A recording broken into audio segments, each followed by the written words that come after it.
மாதம் 5 டெஸ்ட் போட்டிகள் கொண்ட தொடரில் ஆடுறதுக்காக இந்தியா இங்கிலாந்துக்கு போகிறாங்க. அதுக்கான ஸ்குவாட் 18 பேர் கொண்ட ஸ்குவாடை வந்து இன்னைக்கு அறிவிச்சிருக்கிறாங்க. இப்போ இந்த லிஸ்ட்டு தாங்க பெரிய சர்ச்சைகளையும் பலத்த அதிர்வலைகளையும் உண்டு பண்ணியிருக்குன்னு சொல்லலாம். இந்த அஜித் அகர்கர் ப்ளஸ் கௌதம் காம்பீர் கூட்டணி வந்து இவங்களுக்கு என்ன தோணுதோ அதை செய்கிறாங்க.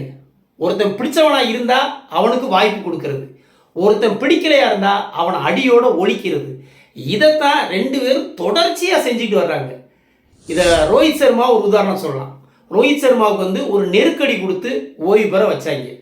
ரோஹித் சர்மாவில் என்ன நினச்சிருப்பாப்ல அப்படின்னா, இந்த சாம்பியன்ஸ் டிராஃபி கப் வேறு எடுத்திருந்தாப்புல, இங்கிலாந்து டூருக்கு கேப்டனாக போவோம், சக்ஸஸ்ஃபுல்லாக அந்த தொடரை முடிப்போம், அதில் ஒரு ஃபேர்வெல் மேட்ச் மாதிரி வச்சு ரசிகர்கள் முன்னாடி நம்ம ஓய்வை அறிவிக்கணும் அப்படின்னு வந்து பல கனவு கண்டிருந்துருப்பாப்புல மனுஷன். எவ்வளோ பெரிய ஆளுங்க.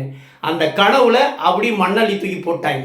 போதும், நீங்கள் ஆடுனது போதும், நீங்கள் வந்து ஓய்வு பெற்றுங்கிறன்னு சொல்லிட்டு ஒரு நெருக்கடியை கொடுத்து அவரை ஓய்வு பெற வச்சுட்டாங்க. அடுத்ததாக விராட் கோலி. விராட் கோலியோடைய ஃபிட்னஸுக்கெலாம் இன்னும் 3 to 4 வருஷங்க அசால்ட்டாக ஆடலாம். அந்த அளவுக்கு வந்து ஒரு உடம்பு ஃபிட்னஸோட மனுஷன் இருக்கிறான். 36 வயசு மாதிரிலாம் இருக்காது, 28 வயசு பையன் மாதிரி இருக்காப்புல. வேர்ல்டுலேயே எவன்டே இந்த ஃபிட்னஸ் கிடையாது. விராட் கோலிக்கு ஒரு அழுத்தம் கொடுத்து விராட் கோலியையும் ஓய்வு பெற வச்சுட்டாங்க. விராட் கோலி வந்து ரிட்டையர்ட் அறிவித்தது வந்து ரசிகர்களுக்கெல்லாம் அவ்வளோ மனசு கஷ்டமாக இருந்துச்சு. எனக்கெல்லாம் ரொம்ப வருத்தமாக இருந்துச்சு. என்னடா அது பட்டுன்னு இப்படி அறிவிச்சிட்டாப்லையே அப்படின்னு சொல்லி. ஆனால் விராட் கோலிலாம் ஆடணுங்கிற எண்ணத்தில் தான் இருந்திருக்காப்புல. இவங்க இந்த கௌதம் காம்பீர் பண்ண வேலை தான். ஏன்னா கௌதம் காம்பீருக்கும் விராட் கோலிக்கும் ஏற்கனவே ஆகாது. வெளியில் சிரித்து சிரித்து பேசிக்கிட்டாலும் சமயம் வர்றப்ப காய் நகர்த்தி விராட் கோலிக்கு ஒரு ஆப்பா வச்சுட்டாப்ல அப்படின்னு தான் சொல்கிறாங்க. உண்மையாகவே விராட் கோலி போனதெல்லாம் இந்திய கிரிக்கெட்டுக்கு பெரிய இழப்புங்க. விராட் கோலிக்கு அந்த மாதிரி ஆப் வச்சிட்டாங்க. அதுக்கடுத்து அஸ்வின்லாம் டெஸ்ட்டில் மனுஷன் எவ்வளோ சாதனை வச்சுருக்காங்க. மனுஷன் 500 விக்கெட்டுக்கு மேலே எடுத்து பெரிய ஒரு இந்திய கிரிக்கெட்டோட டெஸ்ட் கிரிக்கெட்டோட கௌரவமாக திகழ்ந்த ஒரு அஸ்வினை ஒரு டெஸ்ட் தொடர் நடந்துக்கிட்டு இருக்கும் போதே இடையிலேயே ஒரு ஓய்வு அறிவிக்க வச்சாங்க.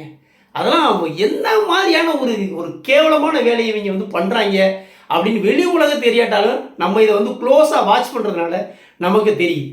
சரி, அதுக்கடுத்து இந்த ஸ்குவாடுக்கு வருவோம். இப்போ இந்த ஸ்குவாடில் என்னாச்சு அப்படின்னா, சுப்மான் கில்லை கேப்டன் ஆக்கி பும்ராவை ஓரம் கட்டியிருக்காங்க. இதெல்லாம் கடுமையாக கண்டிக்கத்தக்கதுங்க. ஏன்னா சுப்மான் கில் வந்து வெளிநாடுகளில் 15 டெஸ்ட் போட்டிகள் மேலே ஆடி ஆவரேஜ் வெறும் 25 ரன்கள் தான் வச்சுருக்காங்க. இப்போ சுப்மான் கில்லை வந்து கேப்டன் ஆக்கியிருக்காங்க. இதுக்கு இவங்க என்ன காரணம் சொல்கிறாங்க அப்படின்னா, நாங்கள் வந்து ஒரு நீண்ட கால திட்டத்தில் வந்து செயல்படுறதுக்காக, ஒரு அதிக வருடங்கள் வந்து ஒரு கேப்டன் கன்சிஸ்டன்சி நிலையான கேப்டன் இருக்கணுங்கிறதுக்காக நாங்கள் சுப்மான் கில்லை ஆக்குறோம். ஏன் பும்ராவை ஆக்கலை அப்படின்னா, அவர் அடிக்கடி இன்ஜூரில் சிக்கிறாரு, தொடர்ச்சியாக ஆட முடியாது, அதனால் பும்ராவுக்கு கேப்டன்ஷிப் கொடுக்கல அப்படிங்கிற ஒரு ஈர வெங்காய காரணத்தை சொல்கிறாங்க. நான் என்ன சொல்கிறேன், ஏன்டா இன்ஜூர்டாக இருந்தால் என்னடா, ஆடக்கூடிய போட்டிகளில் பும்ராவை கேப்டனாக வச்சுக்கோ, சுப்மான் கில்லை வைஸ் கேப்டனாக வச்சுக்கோ. இவர் வைஸ் கேப்டனாக இருந்து கொஞ்சம் எக்ஸ்பீரியன்ஸை கெயின் பண்ணிக்கட்டும். ஆட முடியாத பும்ரா ஆட முடியாத போட்டிகளில் சுப்மான் கில் வந்து கேப்டனாக இருந்துட்டு போகிறாப்புல. இன்னும் 1 வருஷம் 2 வருஷமும் பும்ரா கொஞ்சம் ஆக்டிவாக ஆட போகிறாப்புல. அது வரைக்கும் பும்ரா கேப்டனாக இருந்தால் தான் என்னடா உங்களுக்கு நோகுது? பாவம், எவ்வளவு திறமையான ஆள் பும்ராவெலாம். வேர்ல்டுலேயே நம்பர் 1 பவுலர், நல்ல எக்ஸ்பீரியன்ஸான ஆள். விராட் கோலி ரோஹித் சர்மாவுக்கு பிறகு அணியை தலைமை தாங்கிறதுக்கு எல்லா தகுதியும் திறமையும் உள்ள ஆள் பும்ரா.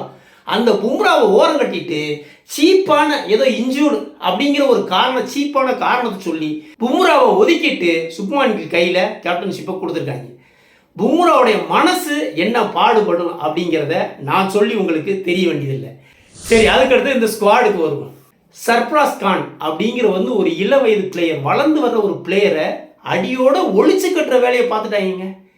என்ன அப்படின்னா, ஏற்கனவே வந்து நியூசிலாந்து தொடரில் நல்லா ஆடி இருந்தாப்புல, ஒரு 150+ 250 எல்லாம் அடித்து நல்லா ஆடி இருந்தாப்புல. இதை தொடர்ந்து ஆஸ்திரேலியாவுக்கு கூட்டிகிட்டு போனாங்க. ஆனால் அங்கே ஒரு வாய்ப்பும் கொடுக்கல. அங்கே ஏற்கனவே ஒரு சர்ச்சை ஒன்று வந்துச்சு. என்ன அப்படின்னா, வீரர்கள் ஓய்வு அறையில் பேசுகிறத மீடியாக்களுக்கு யாரோ சொல்கிறாங்க அப்படின்ட்டு. அந்த யாரோ அப்படிங்கிறத சர்ஃப்ராஸ் கான் தான் அப்படின்னு அழுத்தமாக மீடியாக்கள்லேயே கௌதம் கம்பீர் சொன்னாப்புல. அப்போவே நான் நினச்சிட்டேன், சர்ஃப்ராஸ் கானை வட்டம் போட்டாங்க, சர்ஃப்ராஸ் கானுக்கு இனிமேல் வாய்ப்பு கொடுக்க மாட்டாங்க, ஒழிச்சு கட்டிடுவாங்க நினச்சேங்க. அதே தாங்க இதில் பண்ணியிருக்காங்க. 18 பேர் ஸ்குவாடில் சர்ஃப்ராஸ் கான் பேர் இல்லை. இனிமே சர்ஃப்ராஸ் கான்லாம் அணியில் இடம் பிடிக்கிறது ரொம்ப கஷ்டம்ங்க.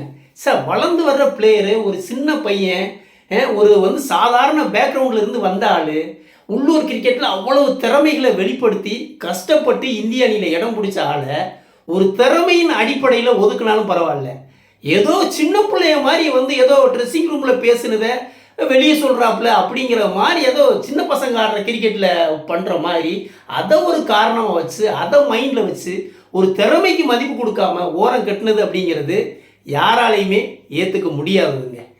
அடுத்ததா ஸ்ரேயஸ் ஐயர். ஸ்ரேயஸ் ஐயர் என்ன பண்ணாங்க, இவங்க ஆரம்பத்திலே கட்டம் கட்டினாங்க, ஒரே அடியை ஒழிச்சு கட்டலாம்ட்டு. ஏன் அப்படின்னா, அதுக்கு ஒரு சம்பவம் என்ன அப்படின்னா, 2023 ஒரு நாள் உலகக்கோப்பையில் இந்தியா ஃபைனலில் தோத்த பிறகு நரேந்திர மோடி வீரர்களுடைய ஓய்வறைக்கு சென்று ஆறுதல் சொல்ல போவாப்புல. அந்த நேரத்தில் ஸ்ரேயஸ் ஐயர் கண்டுக்காத மாதிரி ஒரு ஆட்டிடியூட் காட்டுற மாதிரியான ஒரு வீடியோ ஏக பரவிருச்சு. மோடியை இவர் சட்டை பண்ணவே இல்லை அப்படிங்கிற ஒரு தகவல் ஏக பரவிச்சு. அப்போவே ஸ்ரேயஸ் ஐயரை கட்டம் கட்டிட்டாங்க. இனி ஸ்ரேயஸ் ஐயரை ஓரம் கட்டணும் அப்படின்ட்டு. அதனால் என்ன பண்ணாங்க, அந்த லாஸ்ட்டாக நடந்த ஆஸ்திரேலியா டூரில் வாய்ப்பு கொடுக்கல. நீ உள்ளூர் போட்டிகள் போய் ஆடி உன் திறமைகளை நிரூபி, அதுக்கு பிறகு தான் வாய்ப்பு கொடுப்போம்னு சொன்னாங்க. ஸ்ரேயஸ் ஐயர் அசரவே இல்லை. திறமை எங்கே இருந்தாலும் வெளிப்படும். உள்ளூர் கிரிக்கெட்டில் போய் மனுஷன் அடின்னு அடித்தான். வேறு வழியே இல்லாமல் சாம்பியன்ஸ் டிராஃபியில் வாய்ப்பு கொடுத்தாங்க. சாம்பியன்ஸ் டிராஃபியில் போடுன்னு போட்டு கப்பு ஜெயிக்கிறதுக்கு காரணமாக இருந்ததே ஸ்ரேயஸ் ஐயர் தான். அதனால் இந்த டெஸ்ட்டில் ஸ்ரேயஸ் ஐயருக்கு இடம் உண்டு அப்படின்னு நினச்சிக்கிட்டு இருந்த வேலையில் ஸ்ரேயஸ் ஐயரையும் ஸ்குவாடிலிருந்து தூக்கியிருக்காங்க. அடுத்தடுத்து இவங்க இப்படி பண்ணுறது ஒரு சர்வாதிகாரத்தோடைய உச்சபட்சமாக தான் இருக்குது. பிசிசிஐ முழு அதிகாரம் இவங்களுக்கு கொடுத்துட்டான். அதனால் நம்ம செய்கிறதான் சட்டம், நம்ம நினைக்கிறது தான் அப்படின்னு செய்கிறது இந்திய அணியோடைய ஃபியூச்சருக்கு நல்லது இல்லை அப்படின்னு தான் நான் சொல்லுவேன். இந்தியா எத்தனையோ பயிற்சியாளர்களை பார்த்துருக்குது, எத்தனையோ தேர்வு குழுவை பார்த்துருக்குது. ஆனாலும் இந்த கௌதம் காம்பீரும் அஜித் அகர்கரும் பண்ணுற லூட்டி ஓவராகவே இருக்குது. இது எல்லாத்துக்குமே பட்டவர்த்தனமாக தெரியுது. எவ்வளோ பெரிய லெஜண்ட், எவ்வளோ பெரிய ஆள் கோலியவே மட்டம் தட்டி ஓய்வு பெற வச்சுட்டாங்க.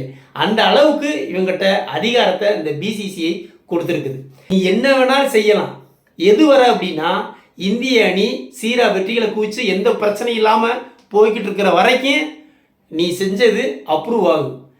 எங்கேயாவது முட்டிக்கிட்டு நின்று அடி வாங்கினாயும் வைங்களேன், அப்போ தான் நீ செய்கிற செயல்கள் எல்லாமே கேள்விக்கு உள்ளாகும்.